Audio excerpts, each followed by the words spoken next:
You ever sit across the table from someone you thought you knew and realize they're just done with you? Like no matter what you say, it won't change a damn thing. That's how it felt that evening when she looked at me over the edge of her glass and told me I was nothing but wasted time. It wasn't even her words that got me. It was the way she said them, calm, as if she was reading the weather. I remember the clink of her fork on the plate, the smell of reheated chicken, the little sigh she let out before she spoke, like she was finally crossing something off her list. But I'm getting ahead of myself. Let me start before all that. I'm a montage worker. Been doing it more than 20 years. You know, metal frames, drywall, ceilings, whatever keeps a building standing. I'm 43, though I feel older some days when my knees lock up climbing scaffolding. It's not glamorous work. Most folks don't notice you until something falls apart. But it's honest. You go home tired, your shirt streaked with dust, your palms rough. There's a certain peace in it. I met her when I was 31. She was 28, working reception at the supply warehouse where we picked up materials. I remember the first time she laughed at something I said, some dumb comment about the coffee machine that always jammed. Her laugh was sharp and bright, like she didn't care who heard. She had this way of standing with her arms folded, chin lifted, like she was never afraid to call out bullshit. I like that about her. Maybe I still do, in a twisted way. Back then, things were simple. We rented a small flat with peeling wallpaper but a balcony that caught the sun in the evenings. We'd sit out there with mugs of cheap tea, watching the pigeons fight over crumbs. Weekends, we'd take my old van down to the river and eat sandwiches from a cooler. I was never much of a talker, but with her, it was easy to fill the quiet. She always had stories about her sister's boyfriend drama, about the neighbors, about people she'd met on the bus. And she always looked me in the eye when she talked, like she was making sure I heard every word. It wasn't love at first sight, not the way people like to tell it. It was more like slowly realizing you'd gotten used to someone's laugh, someone's shoes by the door. I thought that was enough. Maybe it was for a while. After a couple years, we managed to scrape together a down payment on a small house on the edge of town. 2 bedrooms, an overgrown yard, a kitchen that smelled of old linoleum. I thought we were doing okay. Sure, money was always tight, but that's life for folks like us. I worked overtime when I could. She picked up temp jobs, clerical work, sometimes sales. We didn't have much, but it was ours. I remember thinking, sitting on the back steps one evening with a cold beer, that maybe this was all I'd ever wanted. I didn't notice at first when things started to sour. You'd think there'd be a moment you could point to, a fight, a betrayal. But sometimes it's quieter than that. Sometimes it's just little things piling up. The way she started sighing when I came home late. The way her voice flattened when I told her about my day. At first, I thought she was just tired. We both were. Life wears you down if you let it. She started taking long walks in the evenings. Said she needed fresh air. I believed her. Why wouldn't I? I wasn't the jealous type. I figured everybody needs space. But space has a way of turning into distance you can't cross, no matter how hard you try. One time, I came home early. My shift got cut because of an equipment failure, and I thought I'd surprise her with takeout. I still remember the smell of fried chicken steaming up the cab of my truck. When I walked in, she was on the couch, scrolling her phone. She didn't look up. I set the bag down and waited, hoping she'd smile, say she was glad I was back. Instead, she just sighed and said, "You could have called," like I'd interrupted something important. That was the first time I felt like a stranger in my own house. You ever had that? That creeping dread in your chest, wondering if you did something wrong, but not knowing what it was? I started replaying every conversation in my head, trying to figure out where I'd failed. Maybe I wasn't exciting enough. Maybe I was too predictable. I started thinking maybe she deserved more, someone with a bigger life, a fatter wallet, more ambition. I tried to change. I really did. I picked up extra shifts to pay for nicer things. I replaced the broken blinds in the kitchen, bought her that fancy coffee maker she'd been eyeing. I thought if I just worked harder, she'd look at me the way she used to, but it never happened. If anything, the harder I tried, the more she pulled away. I remember this one night, about 6 months before the end. I'd been working 12-hour days all week.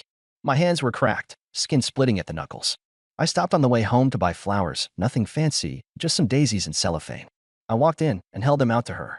She looked up from her laptop and said, "You know flowers don't fix anything, right?" Then she turned back to the screen like I wasn't even there. That's when it started to dawn on me that she was already gone, at least in the ways that mattered. But you don't just walk away from years of your life overnight. I kept telling myself it was a phase, that she'd come around, that if I just stayed steady, she'd remember what we had. So I stayed. I kept fixing things, leaky taps, broken door hinges, all the little problems that come with an old house. I kept showing up because that's what you do when you make a promise. You keep showing up, even when it feels pointless. Funny thing is, I think she resented me more because I wouldn't fight. I wouldn't yell. I wouldn't accuse her of anything. I'd just come home, wash my hands in the kitchen sink, and sit across from her at the table like nothing was wrong. Maybe she wanted a fight. Maybe she wanted a reason to blame me for leaving. I can still picture the way she'd pick at her food, never meeting my eyes. The scrape of her fork on the plate. The way she'd leave the TV on in the bedroom so she wouldn't have to hear the quiet between us. Some nights, I'd lie awake listening to the low drone of late-night talk shows, wondering if she was awake too. But I never asked, and she never offered. You ever think maybe silence is worse than shouting? At least shouting means someone cares enough to be angry. There was this guy at work, Dennis, older than me by a decade. Divorced twice. He used to say, you can't make someone stay who's already halfway out the door. I'd nod like I agreed, but deep down I thought maybe he just didn't try hard enough. Now I think he was right. You can only carry both sides of something for so long before it breaks. I don't know when exactly I gave up trying to fix it. Maybe it was that night with the flowers. Maybe it was the 100 little times she looked through me. But by the time she said those words, I'm just wasting my time with you, I'd already started letting go. I didn't know it yet, but I'd begun to pull my heart back, piece by piece. I guess the saddest part is how ordinary it all felt. No big fights, no slam doors. Just two people sitting across from each other, realizing they'd run out of things to say. You ever wonder when exactly the person you loved stopped loving you back? I do. Some nights I still catch myself trying to pinpoint the moment. But the truth is, I don't think there was one. I think it was a slow fade, like a light bulb dimming so gradually you don't notice until the room's gone dark. And by the time I realized how cold it had gotten, it was too late to warm it back up. After that evening, something shifted in me. Not all at once, more like a small crack in a wall you think is solid. You ignore it for a while, but one day you look again and see it's grown into a split all the way to the ceiling. You ever felt that? Like you woke up in the same bed, but the whole house was leaning in a direction you couldn't fix. I still tried, at first. I'd come home with small offerings, takeout, a new lamp for the bedroom, fresh packs of her favorite tea. She'd thank me, sometimes, but her voice was flat, her eyes already someplace else. I stopped expecting anything more. Most evenings were quiet. I'd get in around 6 or 7, depending on how the site was running. I'd kick off my boots by the door, shake the dust out of my jacket, and walk to the kitchen. She'd be there with her laptop or her phone, always tapping, scrolling, answering messages I never asked about. The air in that room was heavy, like stale bread nobody bothered to throw out. She still cooked sometimes, though it was more out of habit. I'd hear the hiss of something frying in the pan, the rhythmic clack of her knife on the cutting board. Those were the only sounds between us. Even the dog across the street seemed louder than we were. I used to think I was the problem. I'd stand there washing my hands, watching the dirt swirl down the drain, and ask myself what I was missing. Was it something I'd said? Something I'd failed to do? Maybe I should have taken her on more trips. Maybe I should have saved more, worked less, been funnier, been softer. I don't know. You start listing out all the ways you might have screwed up, and pretty soon you can't see where she ends and you begin. One Saturday, I tried to take her out to dinner. Nothing fancy, just that little place on the edge of town where they serve big portions and don't mind if you show up in work clothes. She looked at me like I'd suggested we fly to Paris. She said, "What's the point? We'll just sit there not talking." She wasn't wrong, but hearing her say it out loud still stung. That night, I lay in bed with my eyes open, watching the headlights crawl across the ceiling. You ever lie there counting all the ways you could leave? And all the reasons you don't? Habit is stronger than people like to admit. So is fear. Over the next weeks, I noticed she started staying out later. She'd say she was meeting a friend, or that she had to run errands. I didn't ask who or where. Maybe I should have. Maybe it wouldn't have changed anything. But part of me was too tired to know. You get to a place where asking feels like begging, and I didn't have it in me to beg. One evening, I came home to find her on the phone. She didn't hear me come in. She was sitting at the kitchen table, her back to the doorway. Her voice was low, but clear enough that I could catch pieces. He just doesn't get it. He thinks a new coffee maker or a box of donuts fixes everything. I stood there, not breathing. She paused, listening to whoever was on the line, then let out a soft laugh I hadn't heard in a long time. No, he's not a bad person. He's just small. You know? Like he'll never want more than this. I don't know how long I stood there. Long enough for the kitchen light to feel like it was burning a hole in my head. I thought about dropping my keys on the table so she'd hear. About walking in and telling her I was done. But in the end, I just turned around and stepped back outside. I sat in the cab of my truck until the engine started to cool. The whole time, I tried to decide if she was right. Was I small? Maybe. Maybe I'd built a life that was too plain for her. Maybe I'd been so busy trying to be steady that I'd turned invisible. That was the first night I didn't come inside right away. I drove around town until my fuel gauge dipped low. Past the closed shops, the dark windows of houses where other people were living out their own quiet tragedies. When I finally came back, she was already in bed. The kitchen was clean. My dinner was in the fridge, wrapped up like nothing had happened. Funny, isn't it? How you can share a house with someone and feel lonelier than you ever did living alone. After that, I stopped trying so hard. I still did my chores, mowed the patchy grass, cleaned out the gutters, fixed the broken fence post. But I stopped looking for her approval. Stopped watching her face for signs that she was glad I'd come home. I slept better, in a way. It's easier when you don't expect anything. One Sunday morning, her sister stopped by to drop off a casserole. We stood in the doorway making small talk while she shifted the dish from hand to hand. Finally, she looked at me with this tired sort of pity and asked, "You okay?" I opened my mouth to lie, but nothing came out. I just nodded. She sighed and said, "I don't know if she ever tells you this, but she's been unhappy a long time." I didn't answer. What was there to say? She looked like she wanted to say more, but instead she handed me the casserole and left.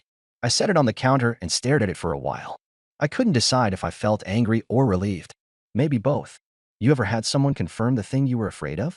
Part of you wants to thank them. The other part wants to punch a hole in the wall. I started noticing more after that. The way she never asked about my day. The way she rolled her eyes if I tried to talk about anything that mattered. Sometimes I'd be halfway through a sentence before I realized she'd stopped listening. She'd just sit there, nodding along, her eyes on the screen in her hand. One evening, I tried again. I don't know why. Habit, I guess. I came home with takeout, 2 burgers and fries, her favorite kind. I set the bag on the table and said, "Thought we could eat together." She looked at me for a moment, her mouth tight, and said, "You don't have to keep pretending, you know. We're not happy." Then she turned back to her laptop. That was the last time I brought home food for both of us. After that, I started spending more time in the garage. I'd tinker with old tools or just sit there with the radio low. It felt better than being in the same room and pretending we were still anything close to married. Some nights, I'd stay out there until past midnight. She never came to look for me. I guess that was when it really settled in. She left a long time before I ever thought about leaving. You ever sit in your own house and feel like you're trespassing? A couple weeks later, her friend Mara came by. Mara was never unkind, but she had a way of looking at me that made me feel like she knew everything. She stood in the doorway, hugging a tote bag to her chest, and said, "I don't want to interfere, but she's been talking to everyone about how she feels stuck." I rubbed a hand over my face. "Stuck how?" Mara looked away. She says you'll never be more than you are. That you don't want anything bigger." Her voice was gentle, but it felt like she was driving a nail right through me. "Is that what she wants? Something bigger?" I asked. "I don't know," Mara said softly. "Maybe she wants different. Maybe she doesn't know what she wants." I nodded. I didn't trust myself to say anything else. Mara patted my arm and left. And I stood there, feeling hollow. After that, I stopped waiting up for her. I stopped asking when she'd be home. I stopped thinking it was my job to make her happy. You ever reach that point? Where you realize you don't have to keep proving you're worth staying for?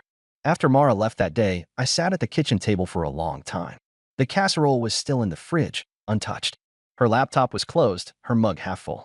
All these little signs that life was still happening around me even though I felt like I'd stepped out of it. You ever feel that way? Like everyone else got a manual you never saw? I started spending more evenings at the workshop behind the house. Just me and the tools and the radio turned down low. Sometimes I'd stand there staring at the pegboard where my wrenches hung, all lined up in size order. That was the only place that made sense to me anymore. Everything had a place. Everything fit. Out there, nobody was sighing in disappointment or telling me I wasn't enough. Some nights I'd crack open a cheap beer, just one, and sit on the old stool by the window. The street lamp out back flickered off and on, making shadows creep across the floor.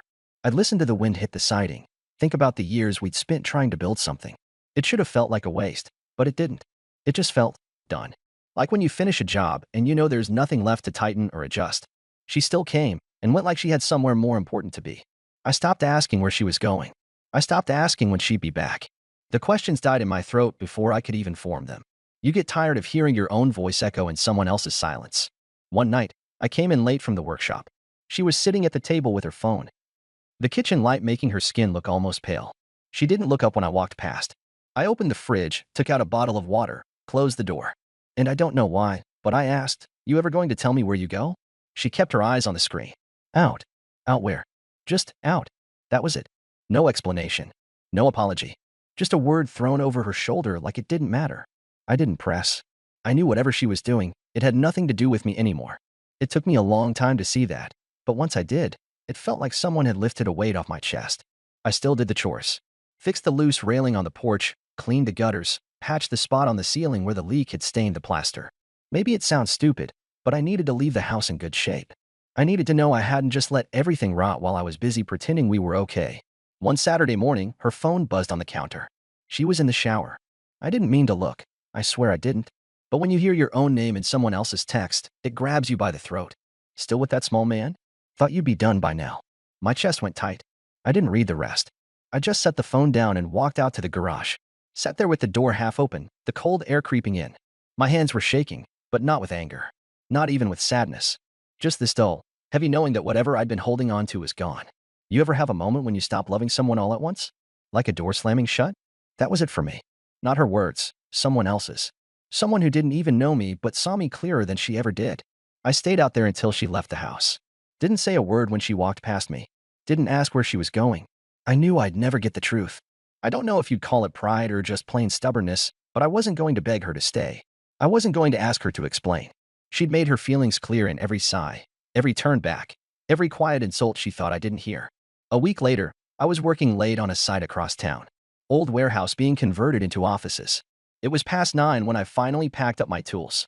My phone had a missed call, her number. No message. Just the timestamp. I didn't call back. Didn't feel the need. When I got home, she was waiting in the kitchen. She looked tired. Her hair pulled back, dark circles under her eyes. For a second, she looked like the girl I'd met all those years ago, standing behind a counter smiling at me like I was worth noticing. She opened her mouth to speak, but closed it again. I leaned against the doorway and waited. Finally, she said, "Are you even going to ask where I've been?" "No," I said. She blinked. "Why not?" "Because I don't care anymore." Her mouth tightened like she'd been slapped. Maybe it was cruel. Maybe it was just honest. I don't know. You tell me, was that too harsh? She started to say something else, but I held up my hand. Don't. Just don't. She nodded, once, and went upstairs. That was the last real conversation we had. After that, we moved around each other like ghosts. She slept in the bedroom. I took the old couch. I'd hear her footsteps in the hall, her keys jangling as she came and went. But she never tried to talk to me again. I guess she knew it was over as much as I did. About a month later, I was in the workshop when Mara showed up again. She stood in the doorway, hands shoved in her coat pockets. "I'm not here to cause trouble," she said. "I just thought you should know she's been saying things about you. That you're holding her back." I didn't look up from the piece of what I was sanding. She can say whatever she wants. Mara hesitated. "She's telling people you're the reason she's unhappy. That you never wanted more." I set the sandpaper down. My hands were steady. "She's right," I said. "I didn't want more. I wanted enough." Mara's eyes softened. "I know.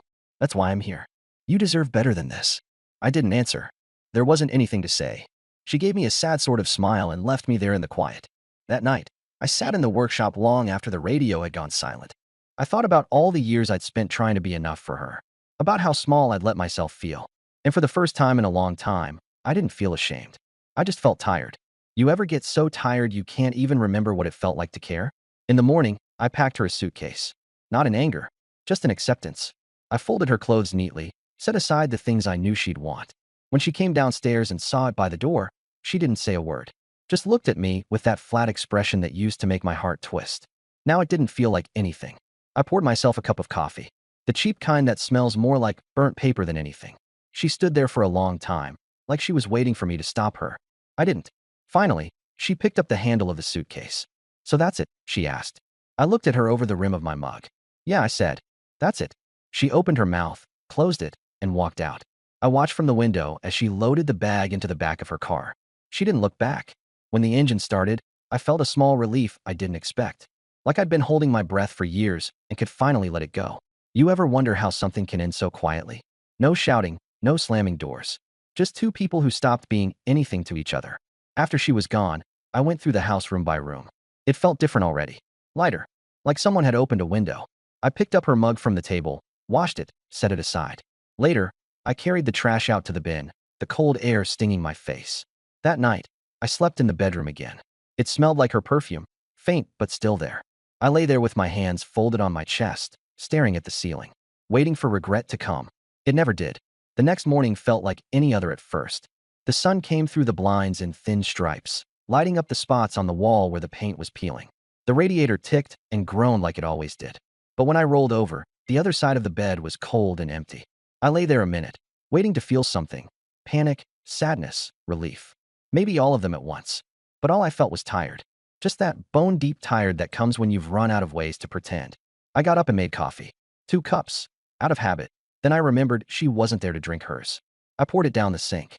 You ever do something on autopilot and realize halfway through that your life has changed so much you don't recognize it?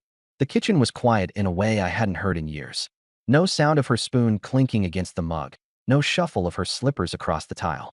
I thought maybe I'd miss it, but I didn't. It felt like I'd finally turned off a TV that had been droning in the background. Some show I wasn't watching but couldn't escape. I spent most of that day cleaning. Not because it needed it, but because I didn't know what else to do. I gathered up her leftover things, hair ties on the bathroom counter, a half-empty bottle of shampoo, receipts stuffed in a drawer. I boxed them all up and set the box by the door. I wasn't sure if she'd come back for it. Part of me hoped she would, so I could see her face one more time and know for sure I'd made the right call. Another part of me hoped she'd just leave it there forever. Around noon, I made myself a sandwich.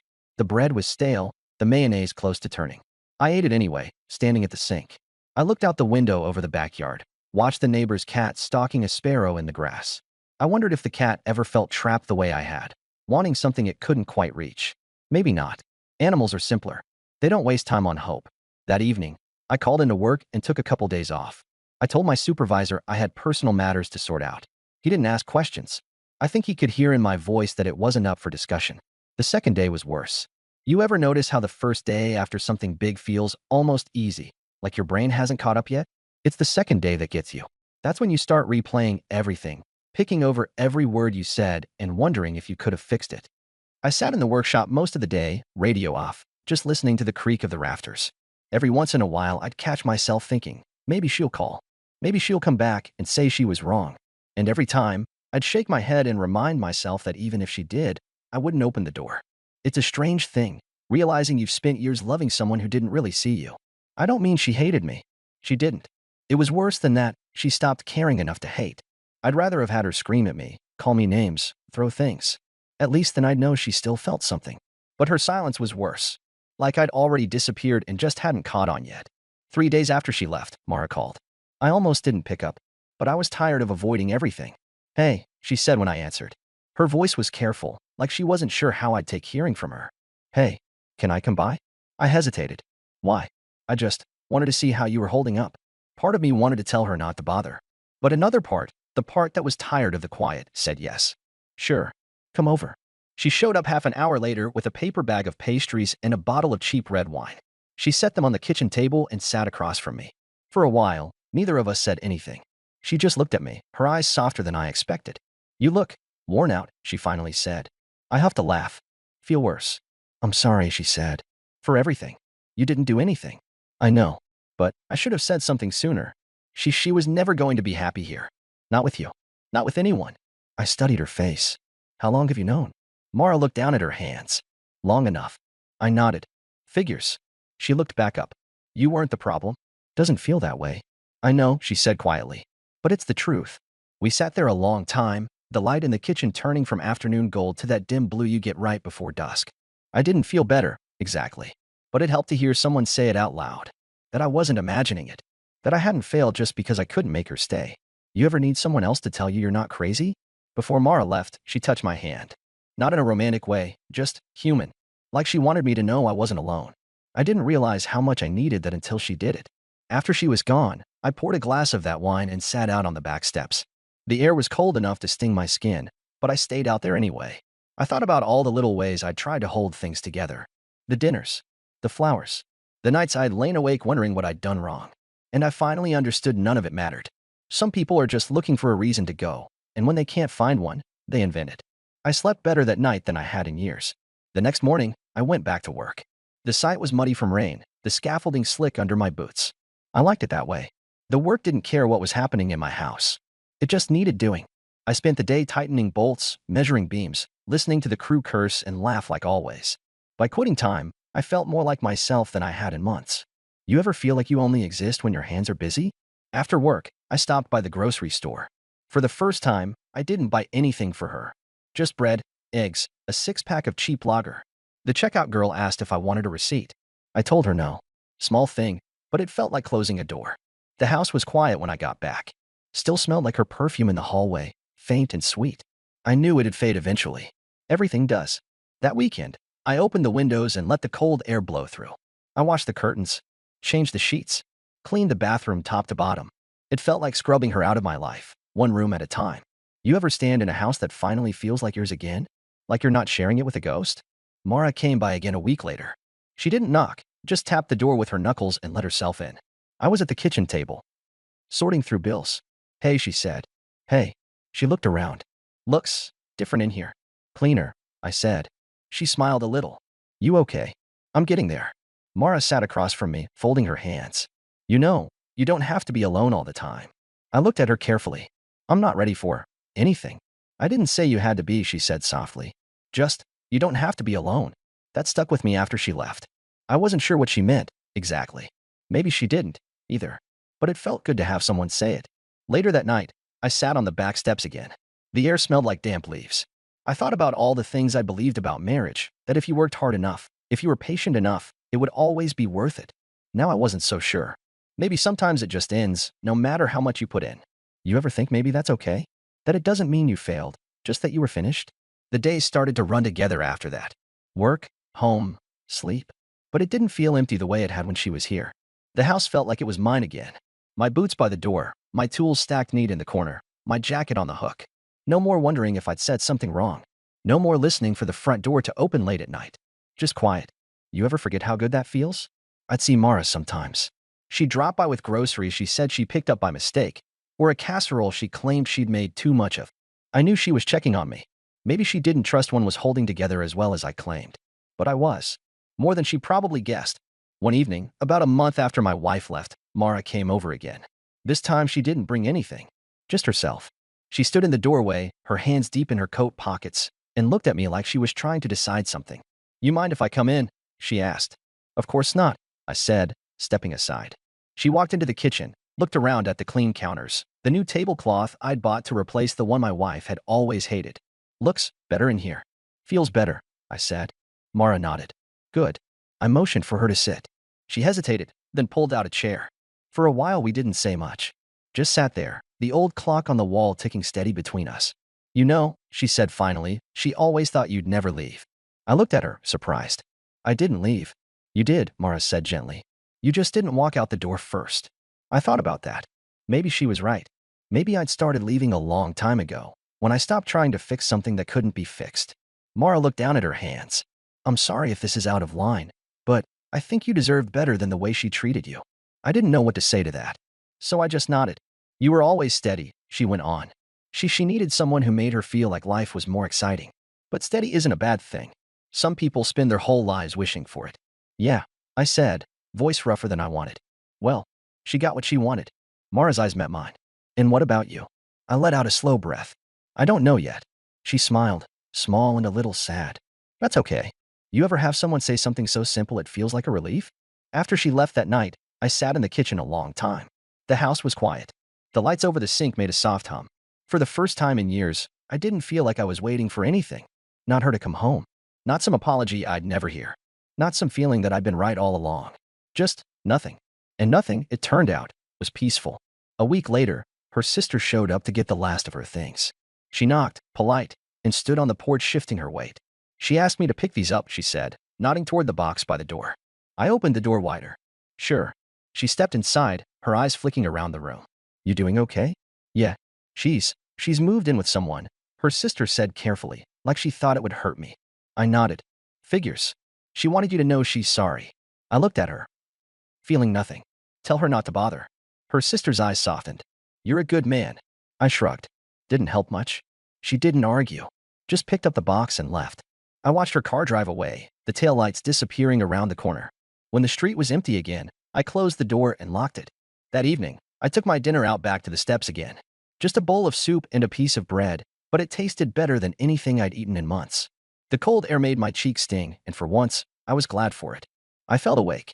You ever feel like you're meeting yourself for the first time in years? The next few weeks were quiet in a way that wasn't sad. I got up, went to work, came home. On Sundays, I'd clean the house top to bottom.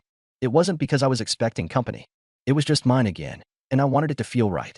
Sometimes Mara would call and ask if I wanted to get a coffee. I'd say yes. Not because I was looking for anything, just because she was easy to sit with. We'd talk about small things, her job, the town gossip, the price of gas. She never pressed me to talk about my marriage. Maybe that's why I kept saying yes. One Saturday, we ended up walking along the river. The same stretch my wife and I used to visit when things were still good. I thought it would hurt to see it again, but it didn't. It just looked like any other place. The water moving on, the way it always had. Mara stopped to look out over the water. Her breath fogged in the cold. You ever think about starting over? She asked. I shrugged. Don't know if I'm ready. That's okay, she said. No rush. She didn't say anything else. Just stood there, her hands stuffed in her pockets, looking out at the current. And for once, I didn't feel like I had to fill the silence. After that, we started seeing each other more. Just as friends, if you can call it that. Two people who knew what it was to be disappointed. Two people who learned not to expect too much. Some nights she'd come over and we'd sit in the kitchen drinking tea. She'd tell me about her brother's new baby, about her plans to paint her living room, about nothing in particular. And I'd listen, feeling something I hadn't felt in a long time. Content. You ever realize you don't need much to feel okay again? One evening, she came over with a pie she'd baked. We sat at the table eating it straight from the pan with forks. She looked up at me, her mouth full, and laughed. A real laugh, the kind that makes you smile without thinking. God, this is so messy, she said. I wiped my chin. Tastes good.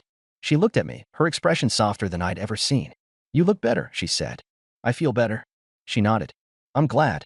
I didn't say anything else. I didn't need to. Later, after she left, I sat in the kitchen alone. The pie pan still on the table, crumbs everywhere. The place felt warmer somehow. Not because she'd been here, exactly.